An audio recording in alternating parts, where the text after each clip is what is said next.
Ang industriya ng alak sa Pilipinas ay may malalim na kasaysayan na sumasalamin sa kultura, ekonomiya at kalakalan ng bansa sa loob ng mahabang panahon. Sa lahat ng mga lokal na tatak na nag-iwan ng permanenteng marka sa kamalayan ng mga mamamayan, ang Tanduay ang itinuturing na isa sa mga pinakamatanda at pinakakilalang pangalan sa paggawa ng rum. Ang kwento ng Tanduay hindi lamang tungkol sa isang produkto, kundi tungkol din sa transisyon ng pamamahala mula sa mga dayuhang pamilyang elite patungo sa mga makapangyarihang Pilipinong negosyante na nagbago sa mukha ng lokal na merkado. Nagsimula ang lahat noong taong 1854, isang mahalagang panahon kung kailan opisyal na binuo ang pundasyon ng paggawaan ng alak na kalaunan ay makikilala bilang Tanduay Distillers Incorporated. Ang orihinal na pasilidad ay unang itinayo sa bayan ng Hagonoy, Bulacan at ito'y pagmamay-ari simula ng isang lalaking nagngangalang Elias Mencatore. Noong taong 1856, 2 taon pagkatapos ng operasyon nito, ang paggawaan sa Bulacan ay binili ng isang Kastilang negosyante na si Valentin Chus E. Irizarry. Matapos ang pagbiling ito, dinala ni Valentin ang ari-arian sa ilalim ng pamamahala ng Enchusty E. Companya, isang malakas na sosyohan sa negosyong kinabibilangan ni Jose Joaquin de Enchusty, Joaquin Marcelino Elizalde E. Irizarry at Juan Bautista E. Irizarry. Bagamat operational na ang planta sa Hagonoy bago pang transaksyon, nagpa siyang Enchusty E. Companya na gamitin ang kanilang sariling petsa ng pagkakatatag na 1854 bilang opisyal na taon ng pagkakatatag ng destillerya. Noong taong 1862, eksaktong 6 na taon matapos ang pagkuha sa ari-arian, nagtayo ang kumpanya ng isang rectifying plant sa isang partikular na lugar sa Maynila upang mas mapalapit ang produksyon sa sentro ng komersyo ng bansa. Ang bagong lokasyon ng paggawa ng alak ay tinayo sa Isla de Tanduay, isang tatsulok na lupain sa Maynila na napaliligiran ng mga estero ng San Miguel at San Sebastian. Dito sa partikular na lugar na ito nagmula ang permanenteng pangalan ng produkto. Ayon sa mga opisyal na tandaan ng kasaysayan ng Maynila, ang salitang Tanduay ay hangos sa katutubong salitang Tagalog na tangway, nang ibig sabihin ay tangos ng lupa o isang peninsula, at maaari ding mga hulugan ng mababang lupain. Ang deskripsyong ito ay angkop na angkop dahil ang buong Isla de Tanduay at ang kalapit na distrito ng Quiapo ay regular na nararanasan ng matitinding pagbaha sa tuwing dumarating panahon ng tag-ulan. Mayroon ding lingwistikong pakahulugan ng salita sa wikang Cebuano kung kailan ang tangway ay tumutukoy sa isang tiyak na lugar kung saan ang katutubong alak na tubay binibili at ibinebenta.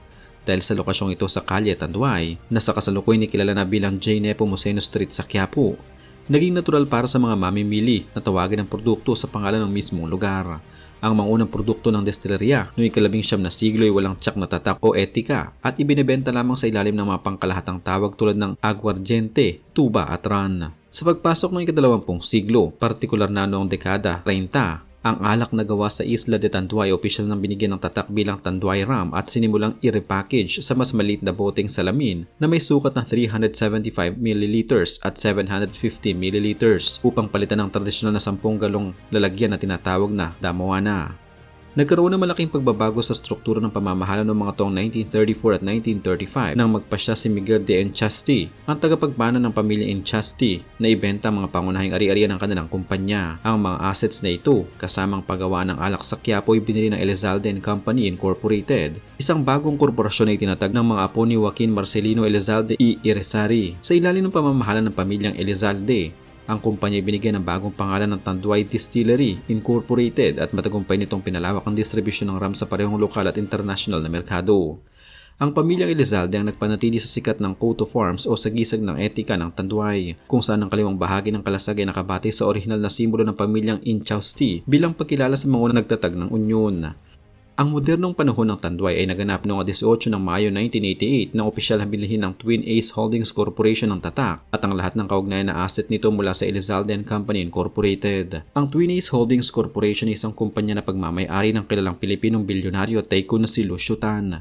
Sa ilalim ng bagong pamamahala ng pamilyang Tan, naglunsad ang kumpanya ng isang malawakang programa para sa modernisasyon at pagpapalawak ng mga planta, na nagresulta sa pagtaas ng kapasidad ng produksyon ng halos 50 beses kumpara sa mga nakaraang dekada. Noong petsa ng 30 ng Hulyo 1999, pinalitan ng Twin Ace Holdings Corporation ang opisyal na pangalan nito upang maging Tanduay Distillers Incorporated. Sa kasalukuyan, ang Tanduay ay gumagana bilang isang direktang subsidiary sa ilalim ng LT Group Incorporated, ang dambuhalang holding company na pinamumunuan pa rin ng pamilya ni Lucio Tan at nagsasama-sama ng iba't ibang malalaking negosyo sa bansa tulad ng Asia Brewery at Philippine National Bank.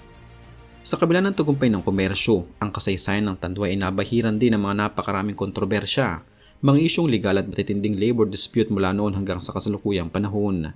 Isa sa mga pinakaunang malaking kaso na umabot sa Korte Suprema ay ang GR number 75037 noong petsang Abril 30, 1987 na kilala bilang Tanduay Distillery Labor Union laban sa National Labor Relations Commission.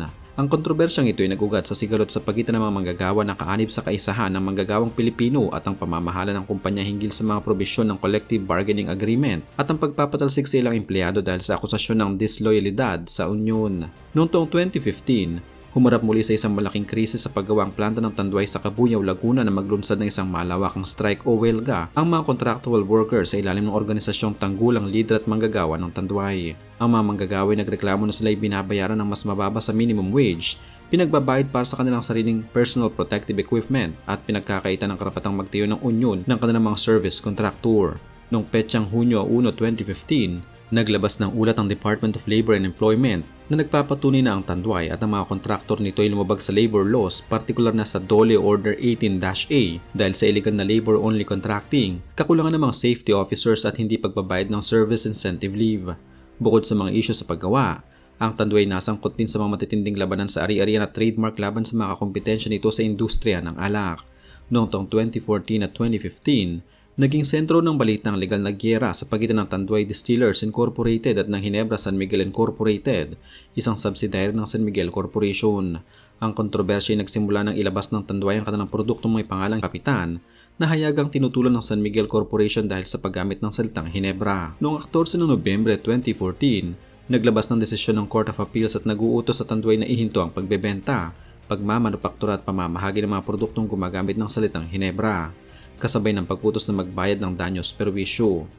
Pinagtibay muli ng Court of Appeals ang desisyong ito noong petsang Agosto 7, 2015 kung kailan idineklara na ang Tanduay ay nagkasala ng trademark infringement at unfair competition dahil ang salitang Ginebra ay naging identifikasyon na ng publiko sa mga produkto ng San Miguel.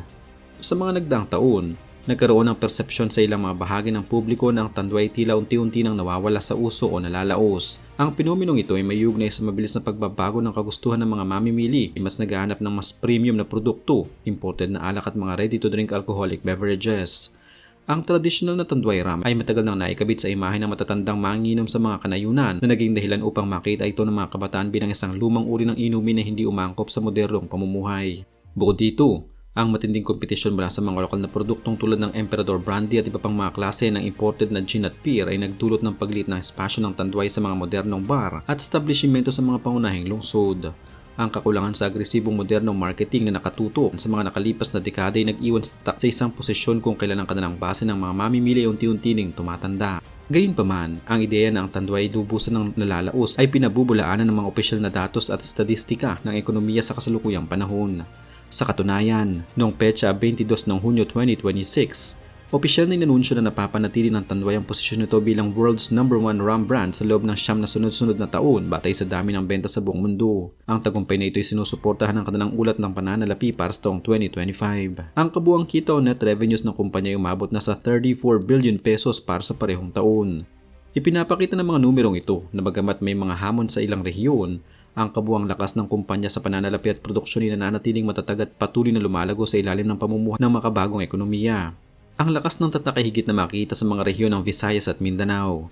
Upang labanan ang banta ng pagkawala ng interes ng mga kabataan, ang kumpanya sa ilalim ng pamumuno ng bagong henerasyon na si Lucio Tan III ay agresibong nagpapakilala ng mga high-end na produktong tulad ng Tanduay Asian Rum at Tanduay Double Rum. Ang stratehiyang ito ay naglalayong baguhin ang imahe ng kumpanya patungo sa pagiging isang premium na tatak na kaya makipagsabayan sa mga mamahaling imported na alak sa mga modernong merkado. Ang pagpapanatili ng korporasyon sa kanilang posisyon sa merkado ay patuloy ng tamang kombinasyon ng tradisyon at modernong stratehiya ay sapat upang mapanatili ang isang siglo lumang tatak sa rurok ng tagumpay.